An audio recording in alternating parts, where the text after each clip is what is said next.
Okay, so we are for censorship. Hello everybody. Now two groups, New Yorkers and Londoners, are going to have a debate about some controversial issues. The first controversial issue is, should the government be allowed to censor the media and the press?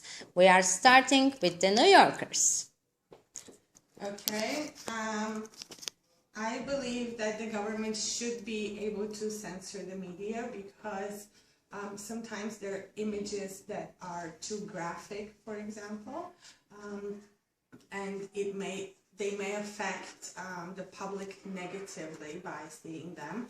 So it would be best if the government had control over what gets published.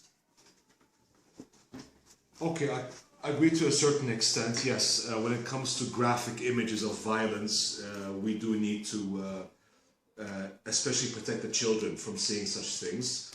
But when it comes to the freedom to report what is going on, I think the public has a right to know what's going on, especially if it's regarding what is happening with the government. And if the government is doing something that is illegal or that isn't good for the country, the people have a right to know. I see your point, but oftentimes the media may release something that is actually detrimental to the government's security and to our security.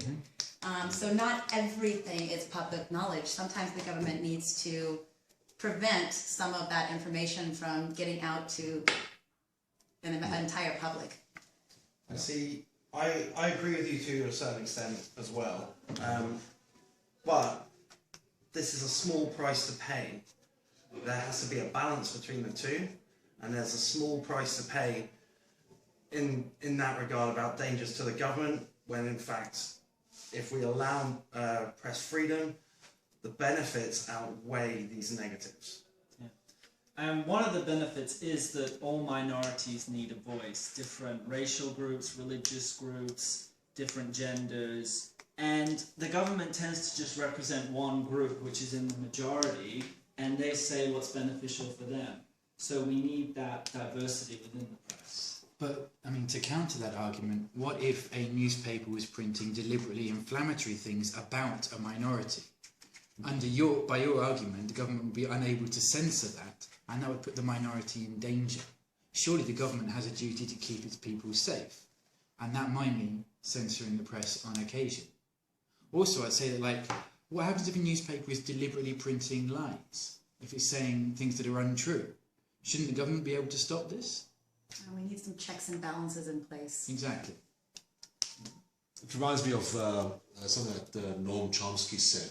If you don't believe in freedom of press for someone you hate, then you don't believe in it at all.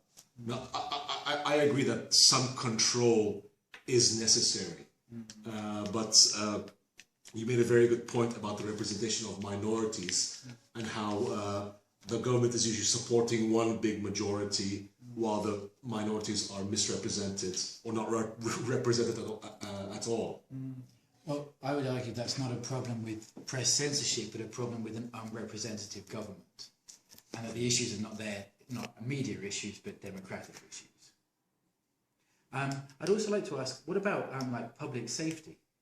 For example, if a story which could be misinterpreted about health could create is published, it could create like a big health scare when people become afraid of something that isn't actually real, or isn't such a big threat. And this could cause huge social problems.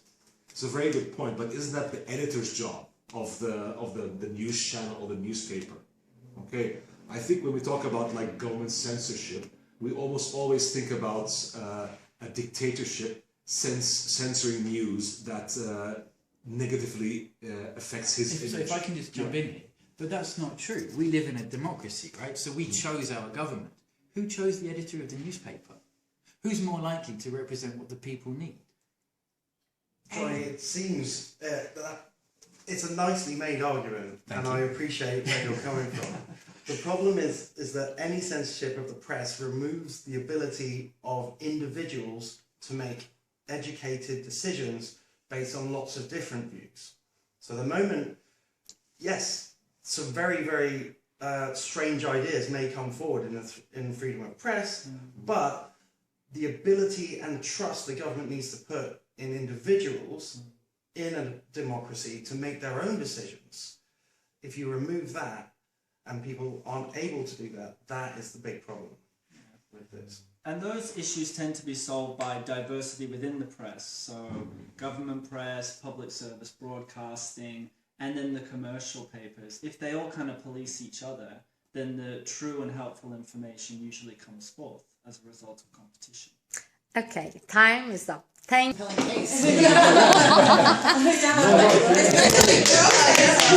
lot, Ali. You guys are making me think now. Yeah, They have a point. You know? I just wanted to say that, But seriously, Fuck the freedom of the press. Thank you. Thanks a lot for your precious time. Oh, my dear press. You were right when you said 5 minutes. That usually doesn't happen, so good job. Yeah, thanks a lot. Thanks a lot again. you're welcome.